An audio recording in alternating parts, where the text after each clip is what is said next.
What's going on, guys? It's the Unhinged Engineer here, and today I'm back with another episode of Roasting Resumes. So my latest batch of victims will come from r/EngineeringResumes. Joking aside, I'm always looking for new resumes to roast/provide constructive feedback to, or in the case of some of these success stories, actually highlight some of the strong points of, in the hopes that we can all learn from it, polish up our resumes, and get the grade A job that we're all looking for. Speaking of that, if you're an early career engineering professional like myself, and you're looking to take your career to the next level, learn about compensation, learn about job titles and applications and interviews, and all that juicy stuff that you don't get to learn in university, and learn it from somebody who's going through it all in real time rather than 20 years ago, that would be me, then this is definitely the channel for you. I'm the Unhinged Engineer. Let's get into roasting resumes. Okay, so to start, I think this is a first for the channel, but this resume has actually been explicitly highlighted as a success story. So yeah, so this person got the job they're looking for. They just posted the resume in the hopes that people would learn from it, learn from their experience, and also get the jobs they want. And so this is going to be a pretty positive one to start off with. They're not all success stories. There's some that are struggling a little bit more than others. But yeah, we're going to have a success story in the beginning and then success story at the end. Let's take a look at this first one. So got a BS in electrical engineering. It's pretty cool. D1. No, I haven't thought of that because I didn't play sports in college. But I would assume if you're a D1 football athlete, that's actually pretty impressive and worth putting down there. Not to dump on anybody who's D2, but I was D nothing. So anyway, relevant coursework. I like this relevant coursework. It's a little long, but it covers like some good bases here. It's got a good spread. Nothing seems to repeat any other one, so I'll give it a check mark there. I would change the order of your extracurriculars and your coursework here, just because you kind of have this. Maybe honestly do like GPA, then courses, then athletics, and then clubs. Just so there's kind of coherent order here, but this is totally a nitpick. You know, this is a very solid education section to start off with. And I do like the way that they lay this out at the top, which is the most important thing, and I would assume that this is their university there, so fair enough. Yeah, okay, let's keep going. Work experience, nuclear energy, experimental testing, or next lab, engineering research. I'm not an electrical engineer, but I would try to spell this out, unless this is something that's like super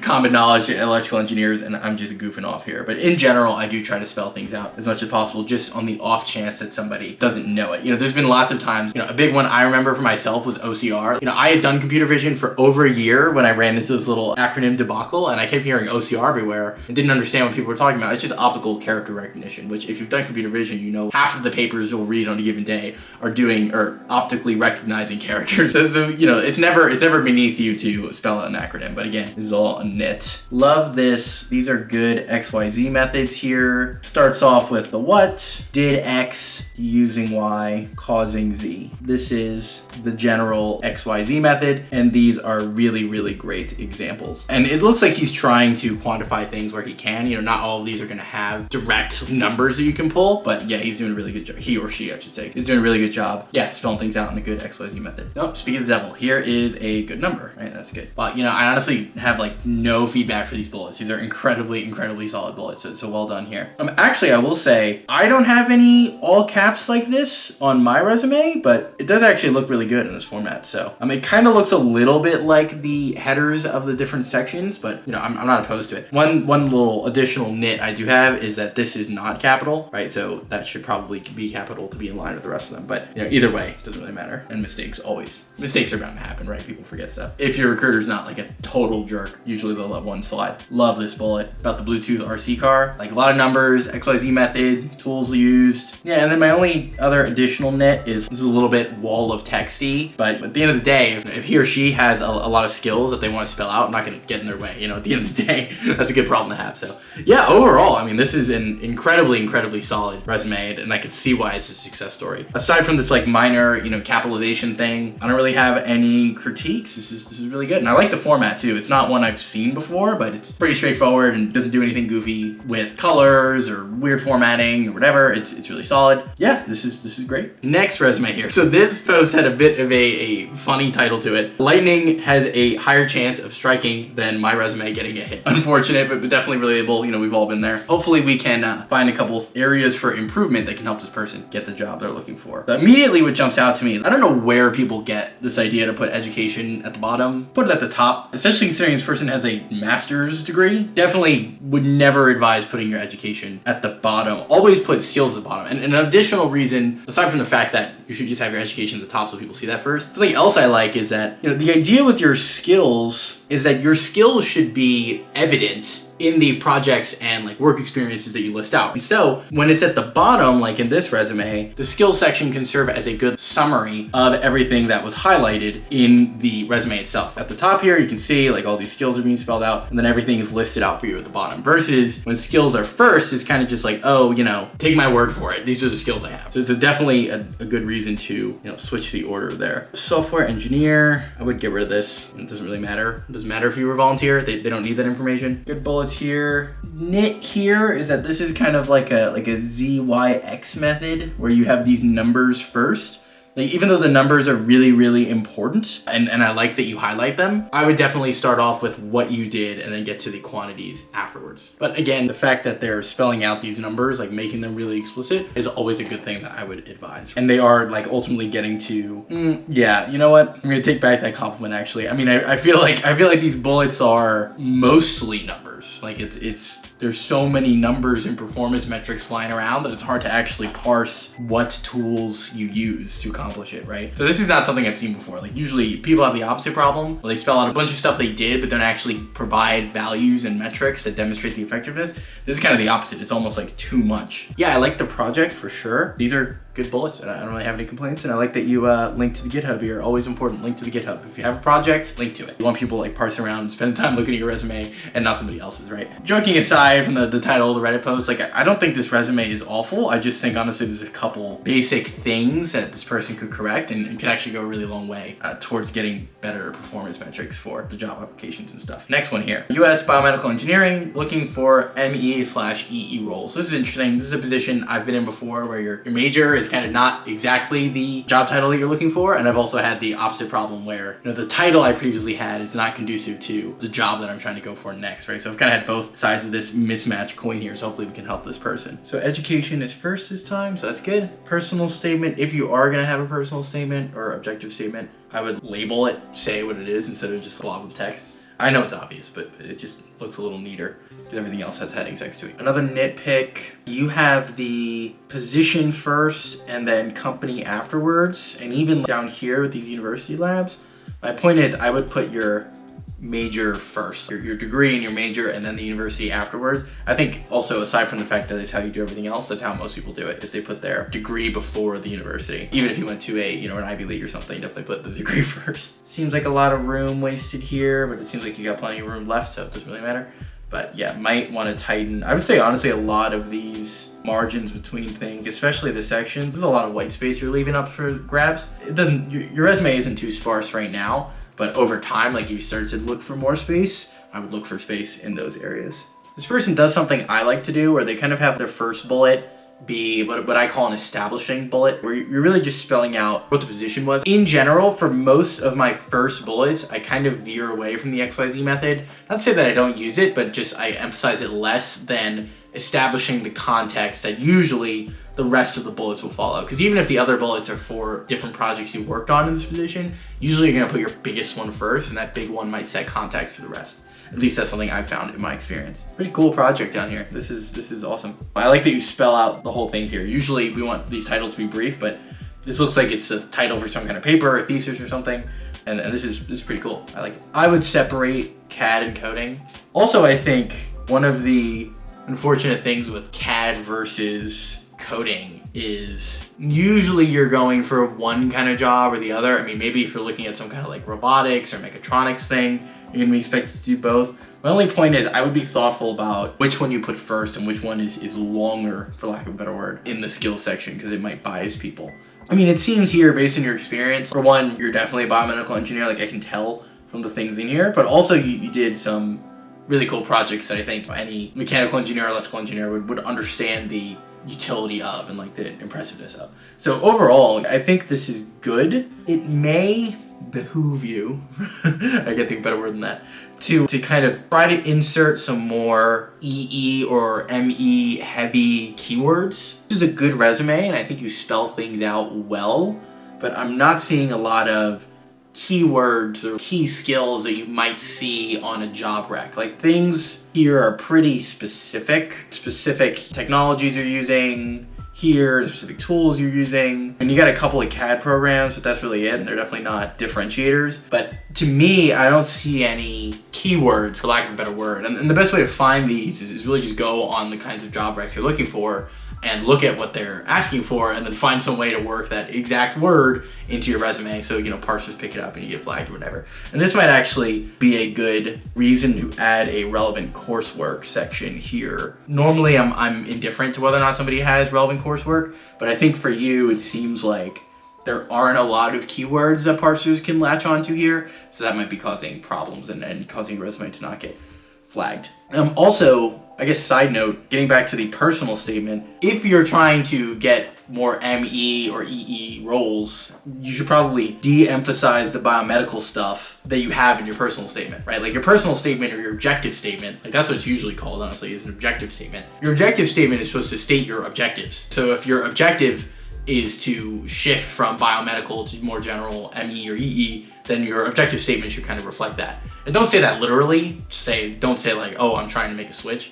Just say like, strong biomedical engineering student, you can still say that, with mechanical skills, ABC, and electrical interests, XYZ, et cetera, et cetera. Like just be sure to emphasize the relevant things you've done and the relevant experiences you've had, honestly throughout the resume, but especially in this objective statement. Because if I'm like a purely electrical engineering person and I see this resume, I'm going to see like, oh, this is a biomedical engineer. I don't do anything with biomedical. Next. And so, it's really important both for the parsers and for humans to make clear what you're looking for. But, overall, I think this is one of the tougher ones where overall it's a solid resume, but the reasons that it might not be getting the results that you're looking for, it's not custom tailored to what you're looking for, right? It's a little bit too generically good as opposed to fine-tuned for one specific thing.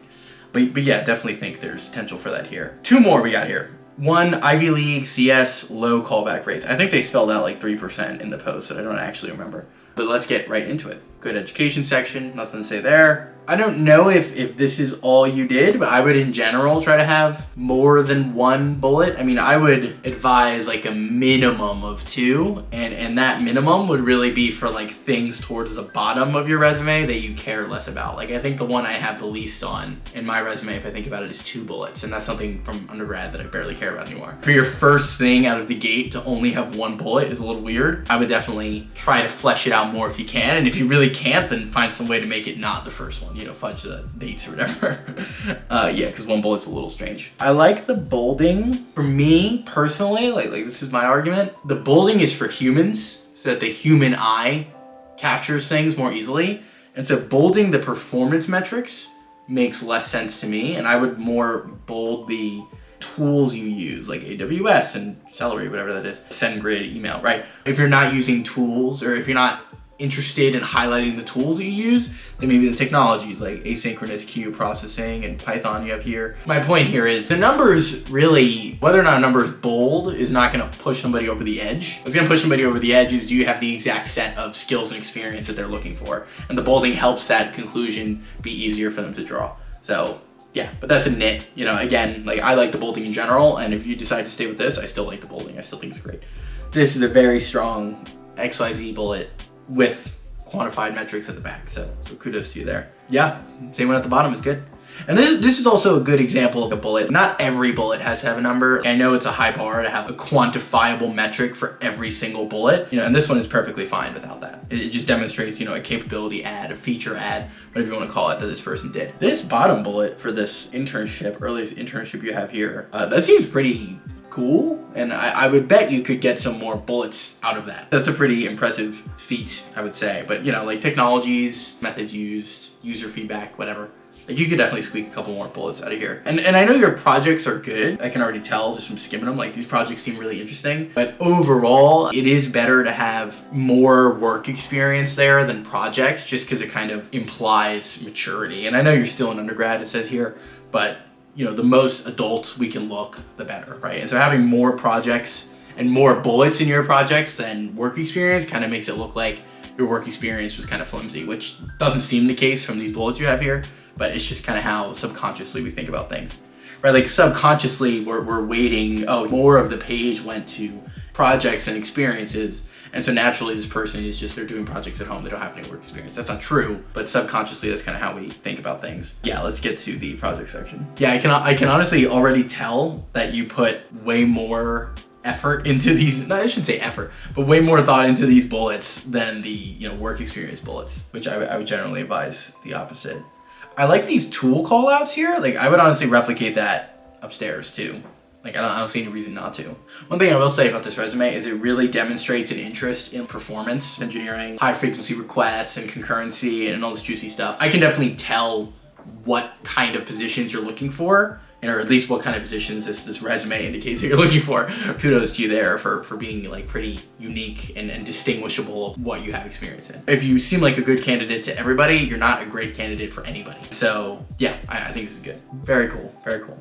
Good projects, yeah.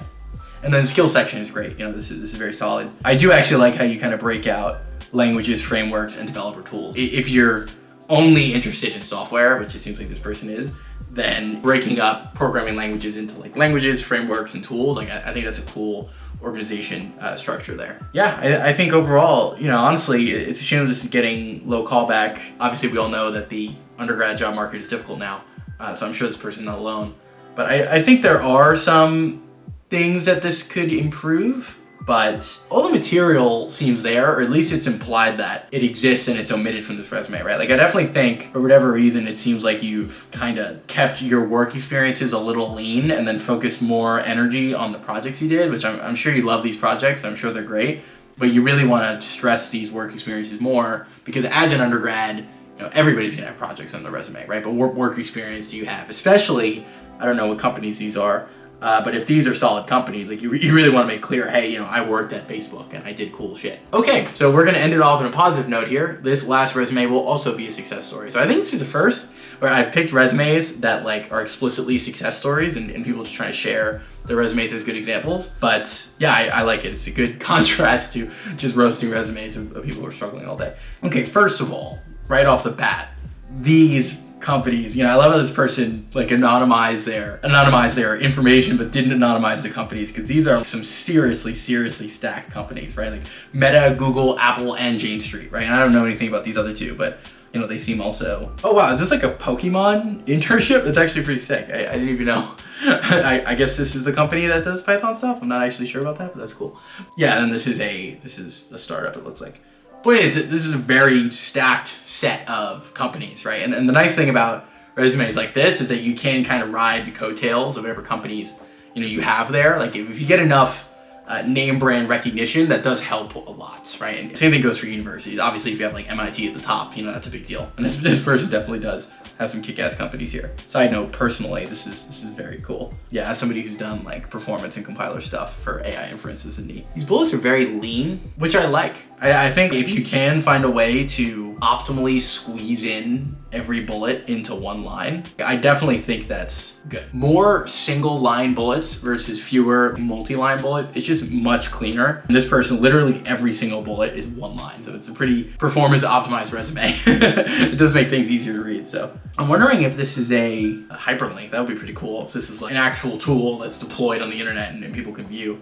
Love the open source contribution. Usually I just call this projects, but pretty sick to just call out open source explicitly. Yeah, I'm gonna be honest, I feel like I just got mogged by this resume. I really don't have any critiques for it. This is a pretty sick resume. I'm kind of stun locked here. Things I would highlight for the rest of us mere mortals. For one, like I said, name brand recognition, like if you have it, flaunt it. Format is obviously very clean. Like I feel like the white space that is here, like it's definitely not distracting in any way, and part of what helps that is that these bullets are all one line, because you're kind of just, you know, you can read off from left to right, left to right, left to right, left to right. You don't have to do this scanning upside down and sideways to get all the different information. Like this is a very streamlined resume, and as a result of that, you have more white space than other people might have, but that's not a big deal. I like that you call out that this is a VC-backed company. It's pretty cool. Kudos there. Yeah, I will say actually, side note, a lot of companies these days, a lot of startups, obviously, are looking for startup experience. So to show that you have a experience working at a startup, the Series A era of a company is pretty cool to call out there. And that's a neat way to do it. Yeah, like I said, I really don't have any feedback for this resume. This is really awesome. So good job. I'm sure you're gonna get the job you want. That's basically it for me. Like I said in the beginning of the video, if you are looking for content that will help you get your dream job, especially as an early professional, I'm going through all this stuff in real time. I didn't figure it all out 20 years ago. So if you're looking for a little bit of guidance from somebody who's walking the same journey with you, then this is definitely the channel for you. I'm the Unhinged Engineer. If you like this video, please like, comment, and subscribe. Thank you so much for watching, and I will see you next time.